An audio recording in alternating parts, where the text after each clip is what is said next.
This is a really interesting one. Religious practice by country. And this is where it does relate back to the initial point I started this all with. Praying outside a place of worship, e.g. a home. The average was 44%. South Africa, 78% at a high rate. That makes sense. Brazil, high rate. Okay, that all makes sense. There's nothing necessarily that jumps out. But what is actually interesting is around 50%. Sure, whatever. That's to be expected. Go to a place of worship, e.g., church, temple, or mosque. 26 country average 28%. This is exactly what I mean by you cannot trust the very thing related to it. Because if you do that, you're going to hit a point in which this is what you're going to get. The only case in point of where church attendance is high, or high to a good degree, is probably India or China.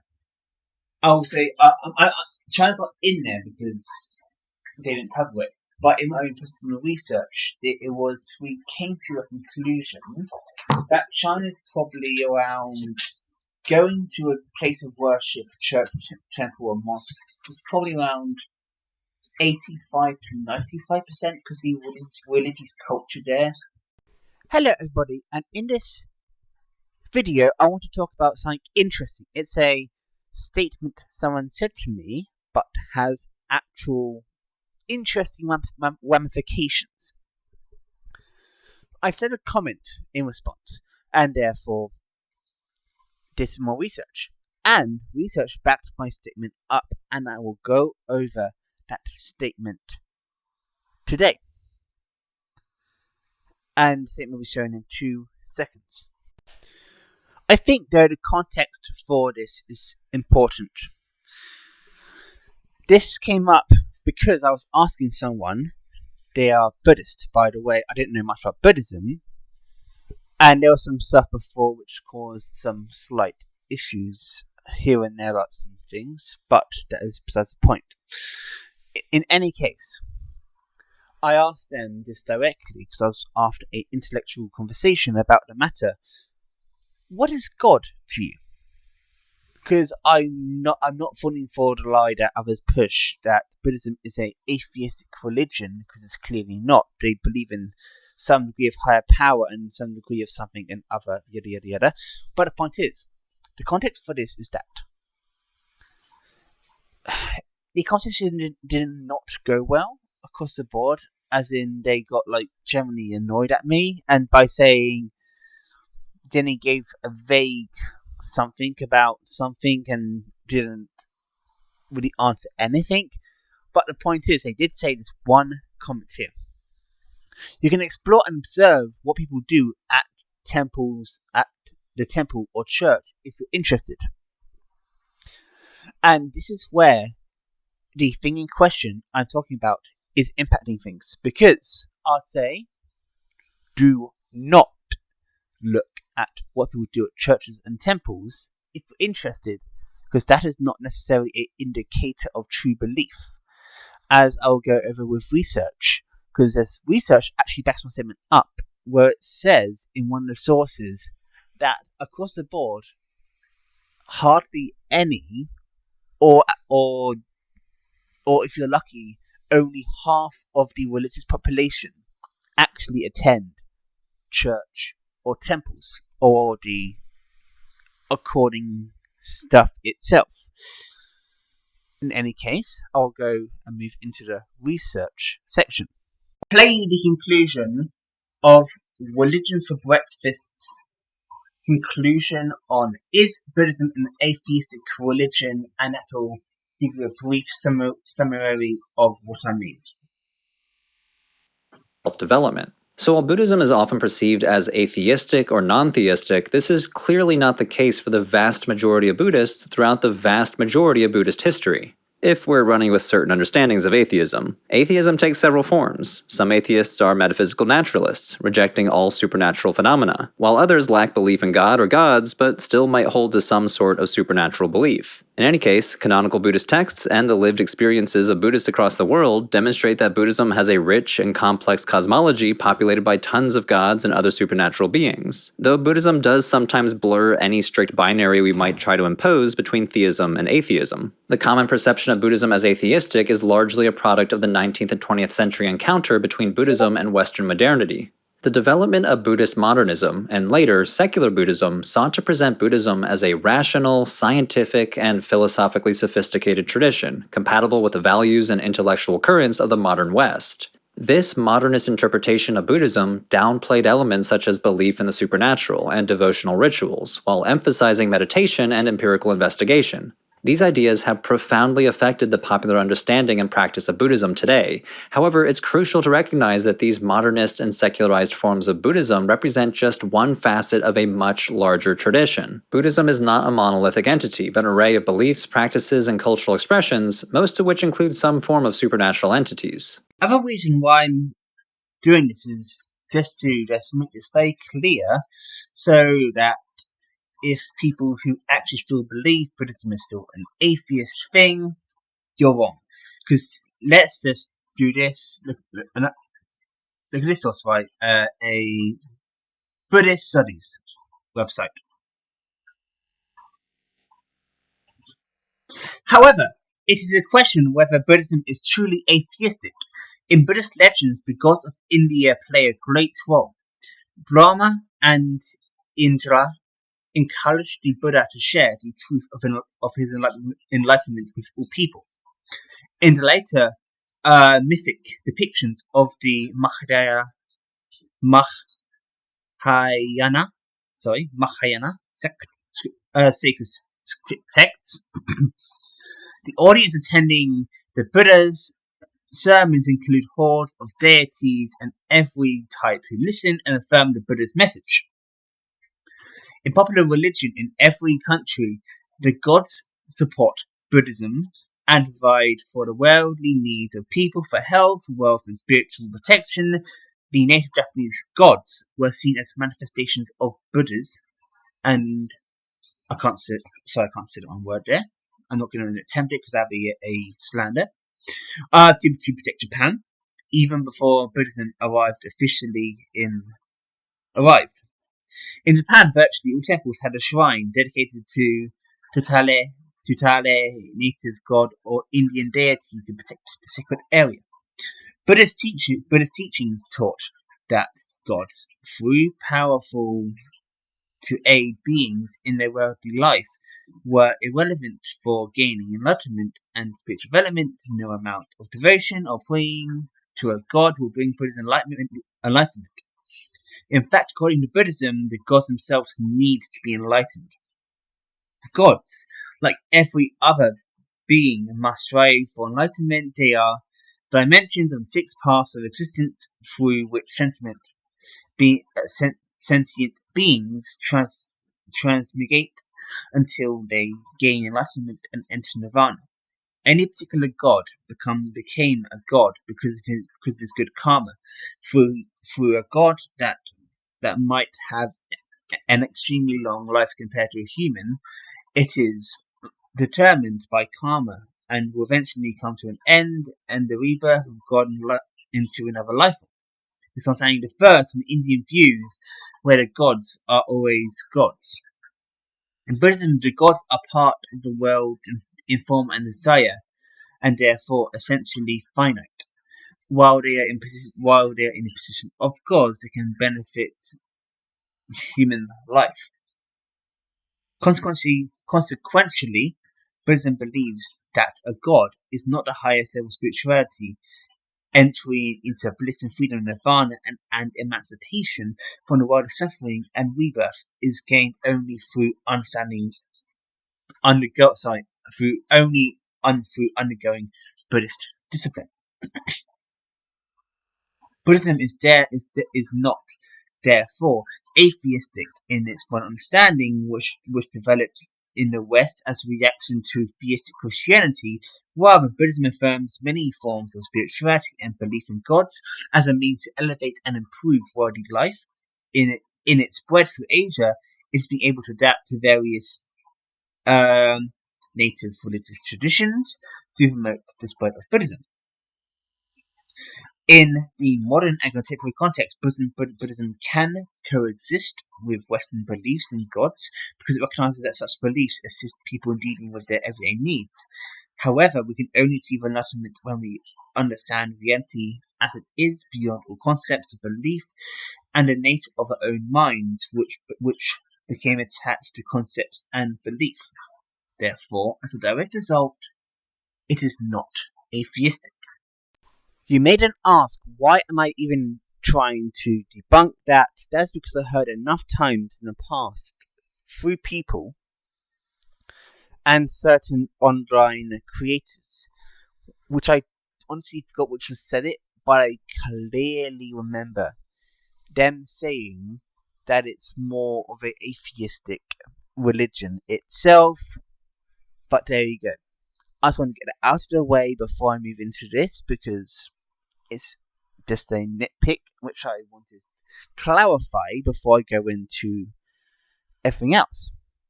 And in any case, let us move on. I will start with some theistic stands on the point of the attendance of churches/temples, because these are Christian ones, but it can apply to basically anything else, can't it? Because the human condition in this sense is universal.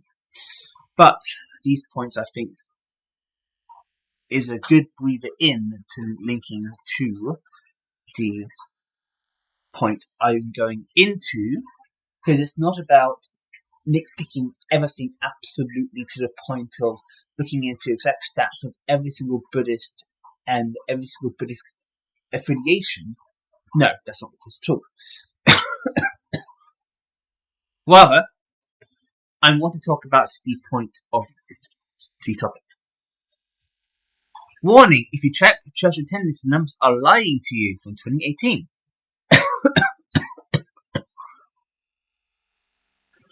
There's much conversation in my church right now about whether we are a declining church body, and whether or not we will survive this decline.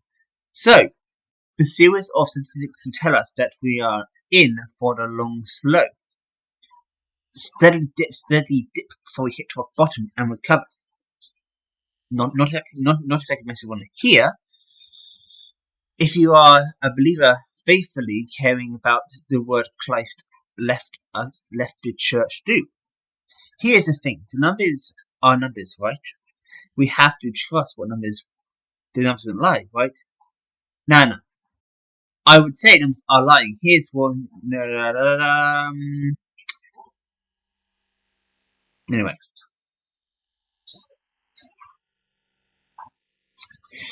If we I'll keep moving on. Just to get through these theistic sources faster. If we measure the success of global of the gospel by church attendance and dollars and offerings a plate, we also have to admit that the life-saving message of Jesus Christ's death and resurrection for the forgiveness of sins is not working. That is what the numbers say, right? No matter how faithfully you preach and teach the gospel and administer the Lord's Supper and baptize, it won't change the numbers. We continue to see a steady decline in the numbers of people coming to church and supporting the work of the church. What we don't want to deal with is that if we believe in the numbers, our work is ineffective. The gospel has lost its power. Stop and think about that for a moment. It is what is deflating morale in our churches? ? We see the numbers, and our answer to stop the decline is to do what God called us to do, and is not working. Numbers do not define the power of the gospel. Attendance is not a reflection of God's word. The lower offering numbers do not mean we have no mission left to accomplish. It's all lies. God made us a promise, and God kept his promise. Isaiah 55, and I will say it because I want to at least display the theistic position accurately. Just as rain and snow came down from the sky and don't return there without watering the earth, make it conceive and yield plants, and providing seed to the sower and the food to the eater. So is my word that comes from my mouth. In does not return me empty. Instead, it does what I want and accomplishes what I intend. The numbers do not define us; they serve us as useful data. But God's mission is still needed. If anything, numbers prove that God's mission is needed more than ever. The church is still facing stiff competition for the heart of culture. This writer captures the challenge well by comparing the church to sports. Football in the fall, basketball in the winter, basketball in the summer and spring. This pastor has been an avid sports fan all his life, but I've had it. I quit the sports business once and for all. You can't get me to go this one. Do you want to know why? Every time I went, they asked me for money. The people whom I sit with didn't seem very friendly. The seats were hard and not at all comfortable. I went to many games. The coach never came to call on me. The referee made a decision I could not agree with. I suspected I was sitting with some hypocrites. They came to see their friends and what others were wearing rather than to see the game. Some games went into overtime, and I was getting late home. The band played some numbers, and I had never heard before. It seemed that the games are scheduled when I want to do other things. I was taken to too many games by my parents when I was growing up. I don't want to take my children to any games because I want them to choose for themselves what sports they like better. Anyway, let's just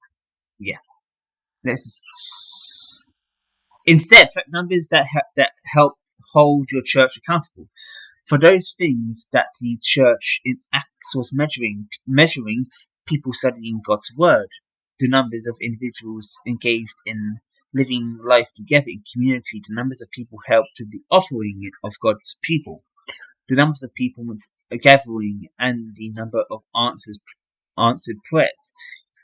Imagine measuring in church what God is doing amongst his people versus the number of individuals coming on once a week. Isn't faith a 24/7 thing and not just a 1 hour on Saturday? The second source is going to be this one from Family Studies Institute for Family Studies.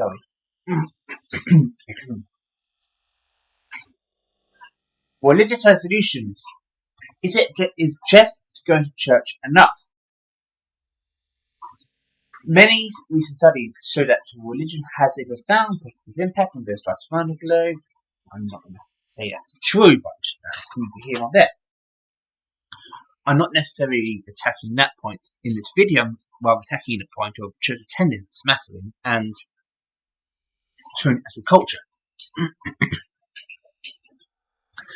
In particular, these studies compare the highly religious individuals with their less religious or non-religious peers and find a consistent and beneficial association between religiosity and variety of individual whatever. It's cause no gender. The point is this. However, it is possible that many current studies are underestimating the full benefits available from religious participation because they do not distinguish between individuals who are receiving full dose of religion and those who are receiving lower dose levels. Most notably is standard practice in many research to deal with religiosity levels by the frequency which the respondents attend religious services, with those who never attend religious service being identified as secular or non-religious. I actually do agree with this source on this one point that you shouldn't necessarily mark them as secular or non-religious in all cases. That's not helpful.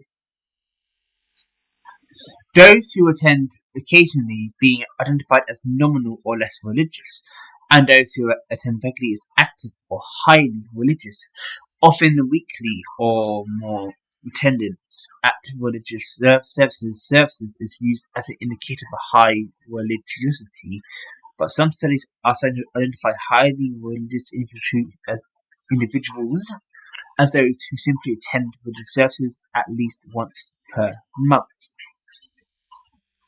But is this how highly religious individuals would identify themselves? In addition to regular attendance at religious services, all world religions encourage their followers to bring religious observance into their daily lives through home-centered religious practices and personal forms of worship. Most notably, nearly all faith traditions teach the importance of communing with the divine through engaging in personal prayer and contemplation, reading scripture or holy rite, discussing religious teachings at one's home, or gathering with one's family together for shared family prayers, worship, and devotion. When home-centered religious practices are taken into account, it appears that current practices of measuring religiosity are at risk of underestimating the full effect of religion on followers. I actually do agree with this point. I don't necessarily like the impact it has, but I do agree with this general point. So that's why I'm citing it.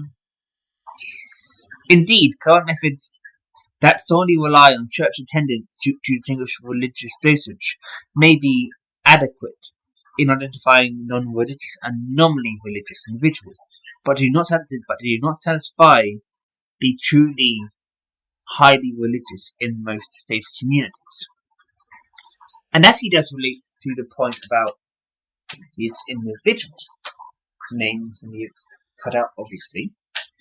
But the point is, the case in point here is that they were refusing to talk about what God is to them or cover what their belief is, saying, just attend church and mass. As you can see already, it's going to get worse, by the way, the implications, because the next two studies is way more damning for what they claim. That fundamentally, doing that is not necessarily going to be any metric for anything, and as pointed out here, it's not necessarily a true distinction of a highly religious person or highly faith-based person. As it continued to say, could it be that home-centered religious patterns help contribute to benefits for individuals and couples above and beyond attendance at religious services alone? We recently released a new report to examine this, and I'm not going to read that because that's not part of my point. But I guess I can link it to you in the description if you really want to read it. Okay? Was due from 2018 Global Faith and Family Studies, which sampled adults between the ages of 18 and 50 over 2-week periods. The survey indicated over 60,000 from 11 countries, including Argentina, Australia, Canada, Chile, Colombia, France, Ireland, Mexico, Peru, and United Kingdom and the United States. In our study, we explored how regular engagement in home-centered religious practice influence individual well-being and personal outcomes beyond church attendance alone. In particular, we examined the effects of religious dosage across 4 groups: secular, non-religious individuals who never attend church and report they never engage in personal worship practices; nominals, individuals who report some amount of either personal or public religious participation but do not regularly attend religious services; tenders, individuals who attend church weekly and engage in some home worship patterns, but do not do so regularly, or home worshippers. Individuals who attend church at least weekly, but also pray daily and engage in their home activities daily. And that's why I ask, for example, what is God to you when I ask that? Because there is not any universal metric around the matter. On several measures of individual well-being and relationships qualified, we found that religious dosage matters. The full benefits of religion are experienced by those who actively engage in home-centered religious practices in addition to regularly attending religious services. For example, individuals who engage in home-centered religious practices are significantly more likely to report high levels of life meaning and happiness in their daily lives. Specifically, home worshippers are nearly twice as likely to be less religious. As their less religious peers.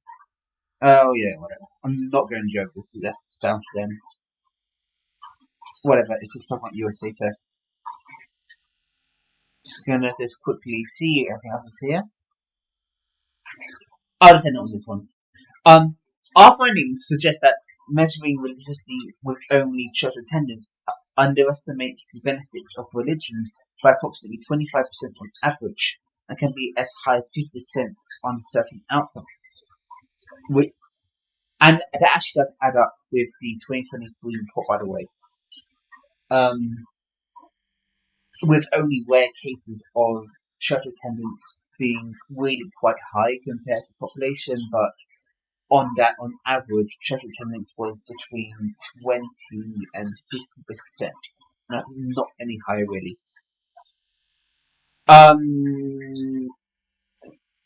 Then is often reported for highly religious individuals in many public research studies. We also found that highly religious women in the UK are the sample most underestimated by measuring religiosity for only church attendance levels, with home worshiping women scoring 40% higher on average on measure of personal well-being and relationship quality than standard measure of religiosity would typically show. This is where some personal testimony can be relevant in this discussion, because I want to cover how, for me, when I still was in the Catholic Church, and I was active in my church, obviously, I was a altar server.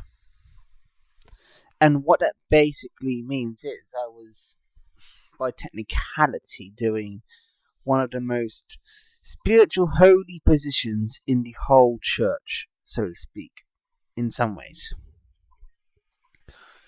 But that's neither here nor there, because what happened was I good at being an altar server? Was I good at technical congregational duties? Yes. But what actually happened at the church itself and how it acted outside of the church, shown in different times, very different outcomes.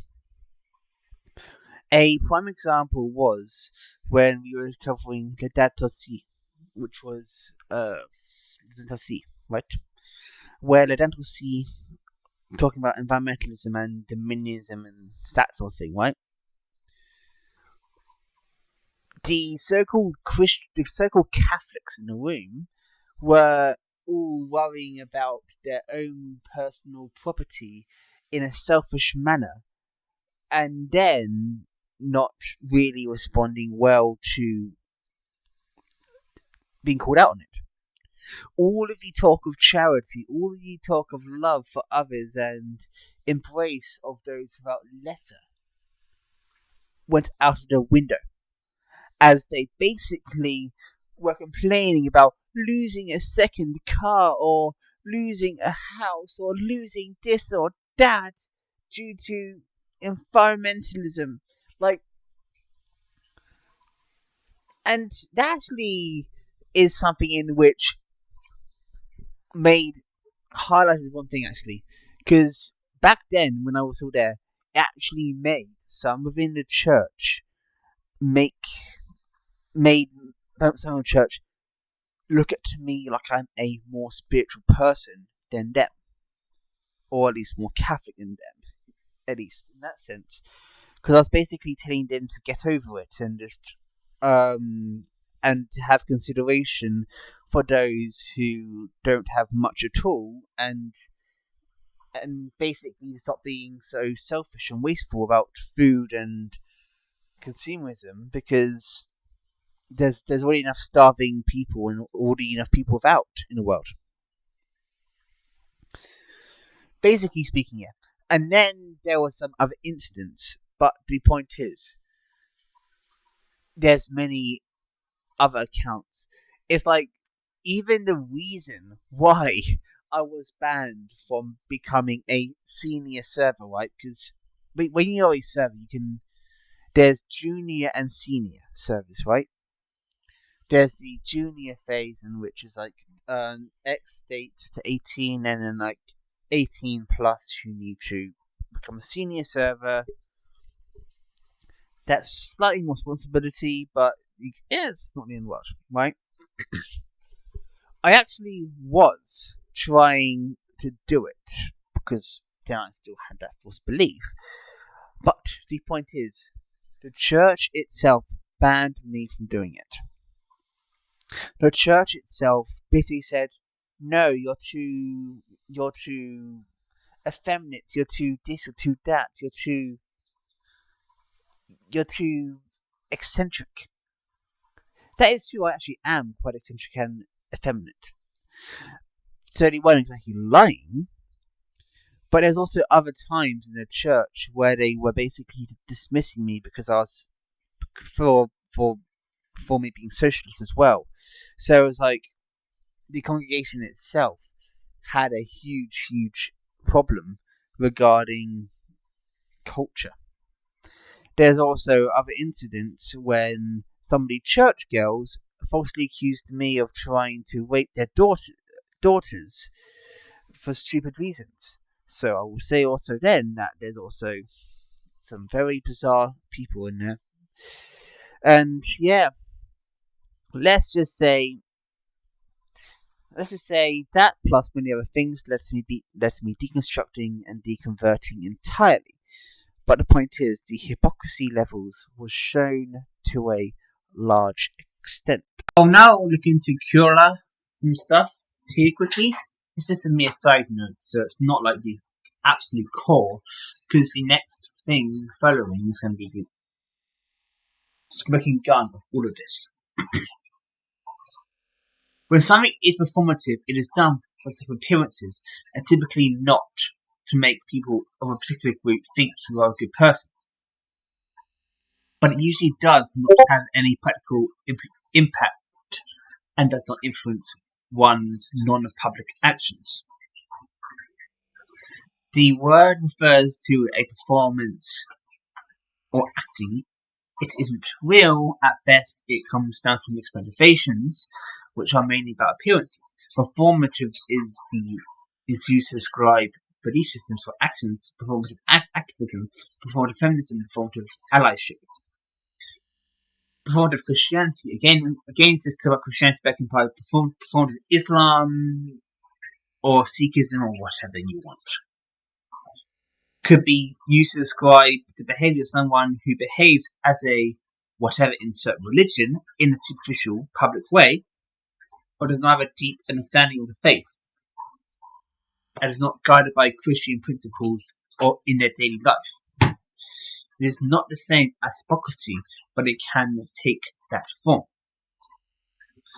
The other things I want to note here is, I'm guessing it's probably one more concerned about external perception than actual character and heart change.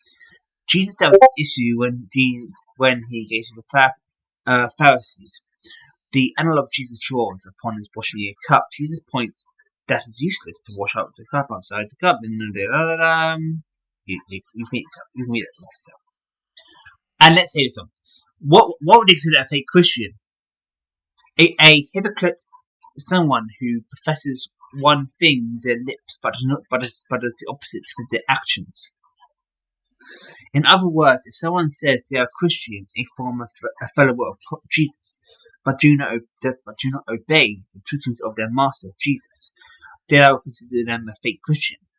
If I am to be honest, then I would consider myself a fake Christian at times, not because I don't believe in the existence of Jesus or God in a theological or intellectual way.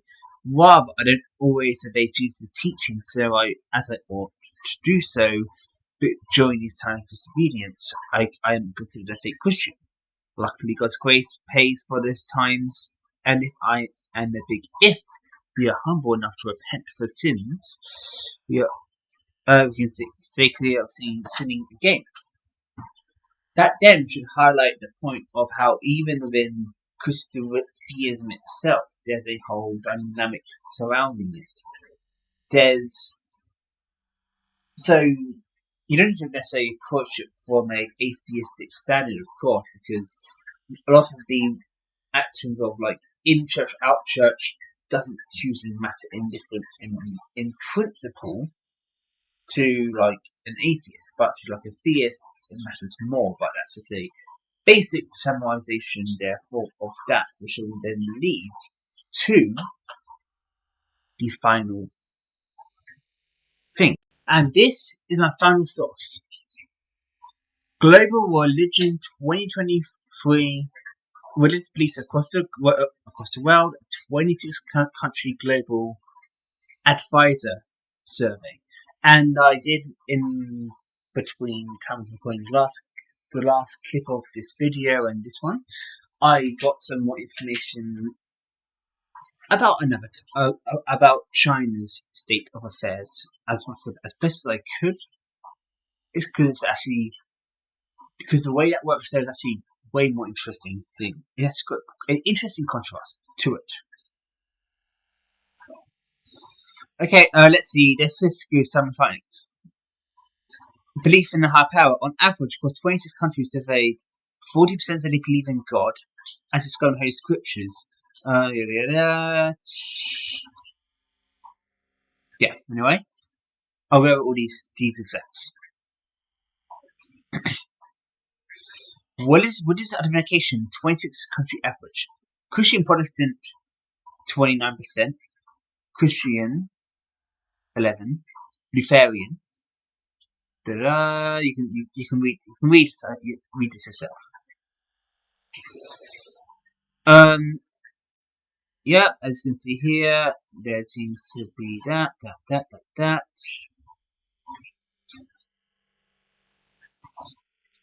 It's set by specific countries, so it's going to be skewed a little bit in some things. But I understand why it's only doing 26 countries. It still does the point well enough because it's good enough of a range. Religion identified as country. Majority of this is a Christian, so it's whatever. It's just going over beliefs and affiliations primarily. India is mostly others. That's probably Sikhism and Hindu. Turkey, Muslim majority. South America, Christian majority. Peru, Christian majority. Singapore, Muslim majority. Any other religion? Any other religion? I don't know what one specifically in that case. Mexico, Christian doesn't surprise me. Colombia does not surprise me. Poland does not surprise me. Brazil doesn't surprise me. Italy does not surprise me. Argentina does not surprise me. US does not surprise me. Chile does not surprise me. Hungary does not surprise me. Canada does not surprise me. France does not surprise me. They always had a fairly low rate, especially since the revolutionary period. Germany, low rate, doesn't surprise me. Spain, low rate, does not surprise me. Austria doesn't surprise me. None of these really surprises me to any real degree. Nothing to know here.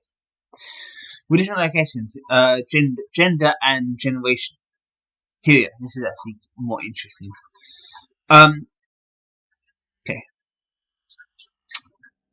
66%. What's this? How does this one work? Okay, this is how it works. Got it. Around the same population density, and as unsurprising, it's Gen Z and newer generations has fewer religious people. Like in terms of the mainstream religions, so that's not that surprising.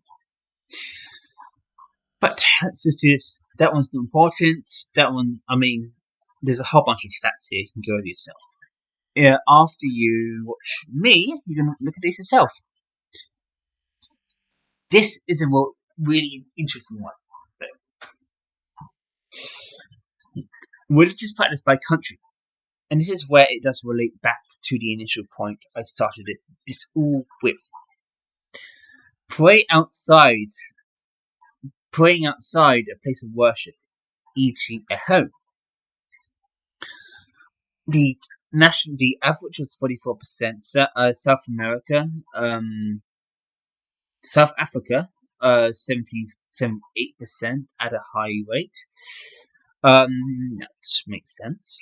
Brazil, high rate. Okay, that all makes sense. There's nothing necessarily that jumps out. But what is actually interesting is around 50%. Sure, whatever. That's to be expected. Go to a place of worship, e.g., church, temple, or mosque. 26 country average 28%. This is exactly what I mean by you cannot trust the very thing related to it. Because if you do that, you're going to hit a point in which this is what you're going to get.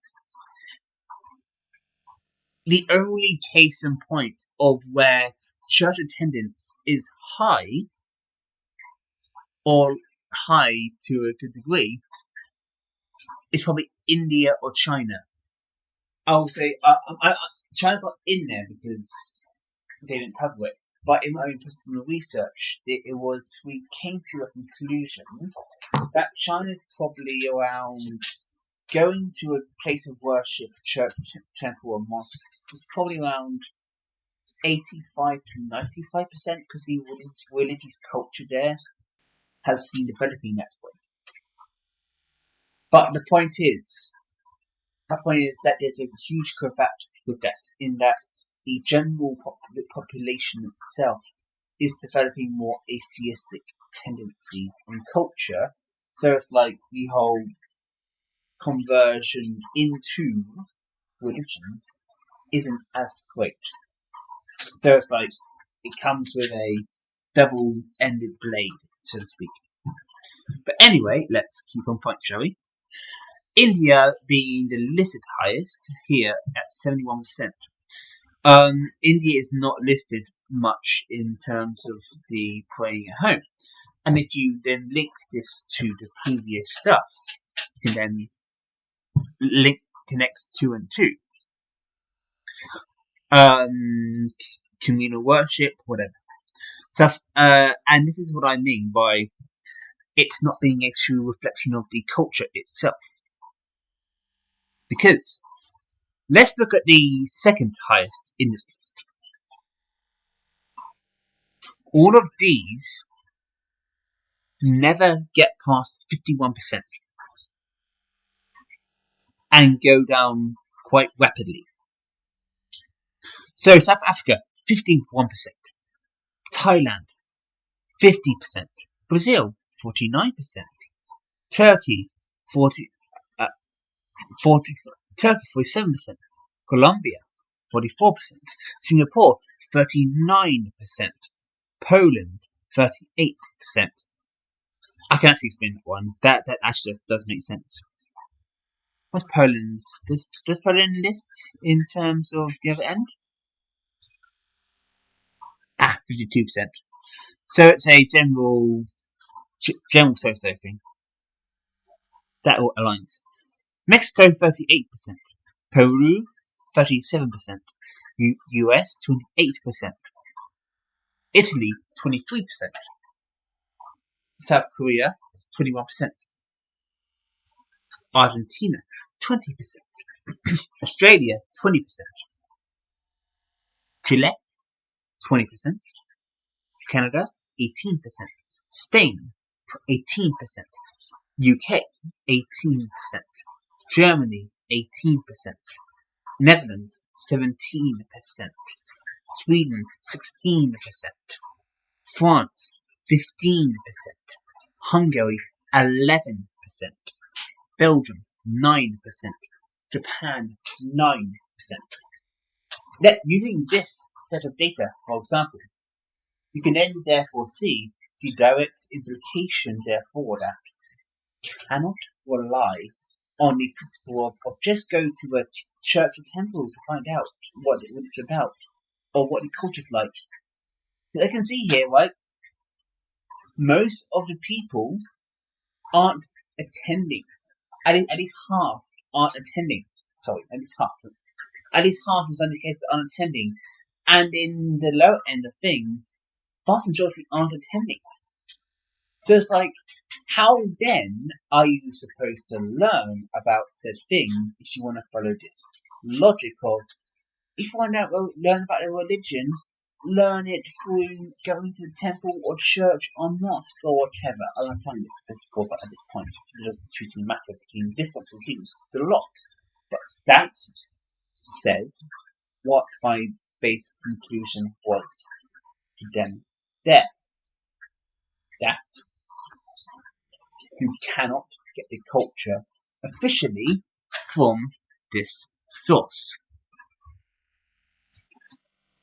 As you can see here, it has more stats here. You can do like that. And of course, you can just look through these yourself, as this will be all published. As I'll link this in here. Just basically going over that. I'm going to skim through this so you can get a general idea of what it's about. And this is what I mean by happiness, right? It's like, it's not universal happiness. It's like, yeah. Well, there you go. Let's see.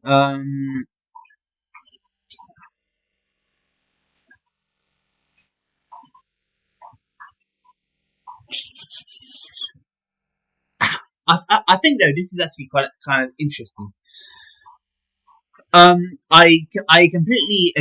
I am completely comfortable with being around people who have different religious beliefs to me.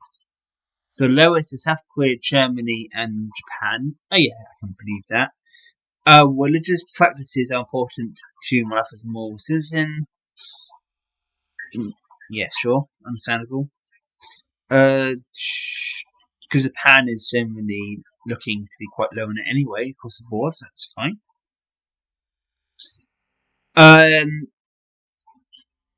My religion defines me as a person. This is actually where the UK being on the lower end of this impacts me, because I was raised in the UK, and that's probably, I think, might affect how I see religion now. So religion is not treated much in terms of hyper important outside ceremonial means. It's just really interesting.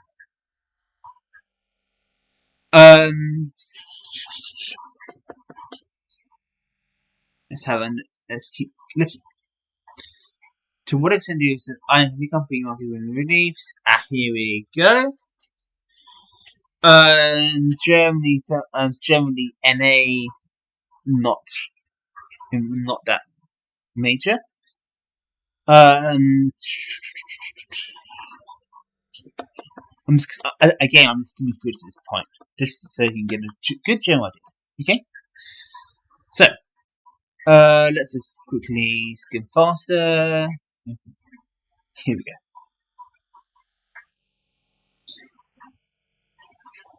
This is also where the interesting stuff comes to play as well, because this is a super important one here.